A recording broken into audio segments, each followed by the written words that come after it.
வணக்கம். இப்போது 100% சரியாக இருப்பேன் அப்படின்னு யாராலையும் சொல்ல முடியாது.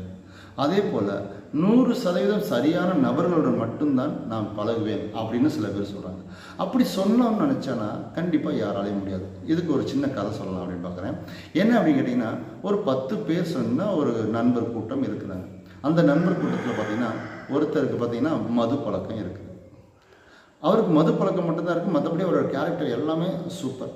அப்போ என்ன பண்ணுறாரு அப்படின்னா, அவருடைய நண்பர் ஒருத்தர் இவர் மது பழக்கம் இருக்குது அப்படின்றது அவரை கட் பண்ணுறாரு. ஸோ அப்போ ஃபஸ்ட்டு ஒருத்தரை கட் பண்ணிட்டாருன்னா, அதே மாதிரி இன்னொரு நண்பர் என்ன சொன்னால், அவருக்கு என்னன்னு கேட்டிங்கன்னா அப்பப்போ எங்கேயாவது ஒரு சில பொருளை பார்த்தா தெரியாமல் எடுத்து வச்சுக்கிற ஒரு பழக்கம் இருக்குது. ஸோ இவர் பார்க்குறாரு, ஆனால் அந்த தெரியாமல் எடுத்து வைக்கிற பழக்கத்தை தவிர மற்ற எல்லா விஷயத்துலையும் ஒரு பர்ஃபெக்டாக ஆல் ரைட்டாக இருக்கார். அப்போ இவர் பார்க்குறாரு, இவர் சரியில்லை அப்படின்றார். சரி, இன்னொரு நண்பர் பார்க்குறாரு, அவர் அப்பப்போ சின்ன சின்ன சின்ன சின்ன பொய் சொல்கிறார். அப்போ பொய் சொல்கிற வரையும் இவருக்கு என்ன செய்யுது, இவன் 100% சரியில்லை அப்படின்னு இவன் கூடயும் பழக முடியலை. இப்படி பார்த்தீங்கன்னா 3 பேர் 4வது 5வது 6வது ஒவ்வொருத்தரையும் சொல்லலாம். அப்போ 9 பேருமே ஒவ்வொரு விஷயங்களில் சின்ன சின்ன சின்ன சின்ன குறைகள் இருக்குது. அப்போ இந்த குறைகள் எல்லாம் என்ன செய்கிறாரு, அவர் பார்த்துக்கிட்டு கடைசியில் பார்த்தீங்கன்னா அந்த 10 பேர்லேருந்து இவர் மட்டும் தனியாக பிரிஞ்சு நிற்கிறார். இப்போ என்ன ஆயிடுச்சு அப்படின்னு கேட்டிங்கன்னா, ஒருத்தர்கிட்ட குறை இருக்கிற விஷயத்த கழுவிட்டு தள்ளி வச்சுட்டு மீதி அவரோட நண்போடு இருக்கிறது நமக்கு தப்பு இல்லை. ஏன் அப்படி சொல்கிறோம் அப்படிங்கிறீங்கன்னா, எந்த ஒரு மனிதராலும் 100% முழுமையான மனிதராக இருக்க முடிவதில்லை. காலத்தின் சூழ்நிலையினால் சிலர் தவறு செய்யலாம். விவேகானந்தரே அந்த காலத்தில் சொல்லியிருக்கிறார்.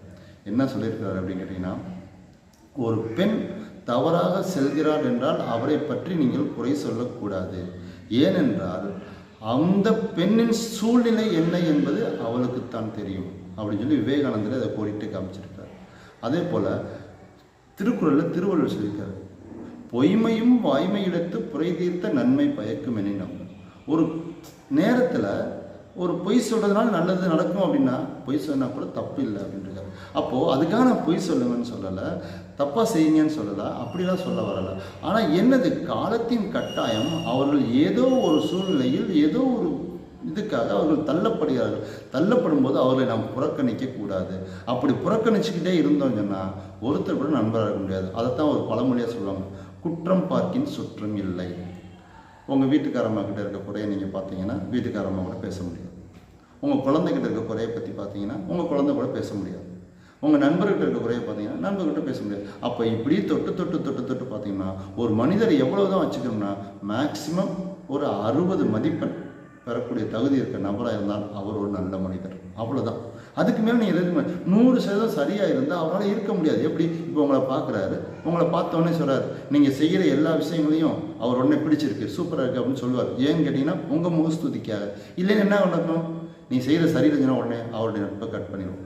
அப்போ என்ன இருக்குது, இங்கே அவர் என்ன செய்கிறார், பொய்மையும் வாய்மை எடுத்து புரை தீர்த்த நன்மை பயக்கும். ஒரு பொய் சொல்கிறதுனால தப்பு இல்லை, இதனால் ஒரு பிரச்சனை வராமல் இருக்கும், பிரச்சனையை தவிர்க்கிறது நல்லது அப்படிங்கிறதுக்காக அவர் அந்த விஷயத்தை சொல்கிறார். அதனால நம்ம ஒவ்வொரு காலகட்டங்கள்லையும் நிறைய நபர்களை சந்திக்கிறோம், நிறைய நபர்கள்ட்ட பேசுகிறோம், நிறைய நபர்கள்ட்ட பழகுறோம். இது எல்லாம் இருந்த போதிலும் அவங்க கூட நமக்கு 100% சரியான நபர்கள்ட்ட மட்டும் நட்பு இருக்கணும்னு நம்ம நினச்சோன்னா கண்டிப்பாக அது நடக்கிற வேலை இல்லை. இந்த உலகத்தில் அது சாத்தியமான வேலையும் இல்லை.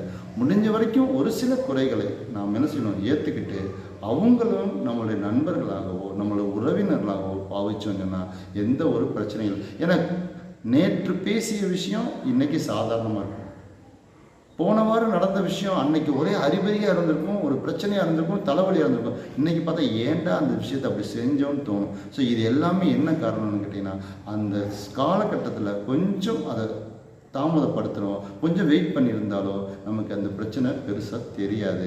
அது மாதிரி தான் மக்கள்கிட்ட இருக்கக்கூடிய உறவுகிட்ட இருக்கக்கூடிய குறைகள் ஓயாமல் தூக்கி தூக்கி தூக்கி தூக்கி பார்த்துக்கிட்டு நோண்டி நோண்டி நோண்டி நோண்டி பார்த்துக்கிட்டு இருக்காமல் அதையெல்லாம் தள்ளி வச்சுட்டு இருக்கக்கூடிய காலங்களில் எல்லாரோடையும் சந்தோஷமாக இருக்கணும்னா அந்த ஒரு விஷயத்துக்காக நாம் அனைவரும் என்ன செய்யணும், நிறைய விஷயங்களை கொஞ்சம் ஒதுக்கி வச்சுட்டு ரிலாக்ஸ்டாக ஃப்ரீயாக போனது போகட்டும் பரவாயில்லை அப்படின்னு ஏற்றுக்கிற ஒரு மனப்பக்குவத்தை வளர்த்துக்கிட்டோம் அப்படின்னா கண்டிப்பாக 100% நல்ல நண்பர்களை உருவாக்கி கொள்ள முடியும். ஆனால் 100% சரியாக இருக்கும் நண்பர்களை உருவாக்கி கொள்வது என்பது முடியாத ஒரு காரியம்.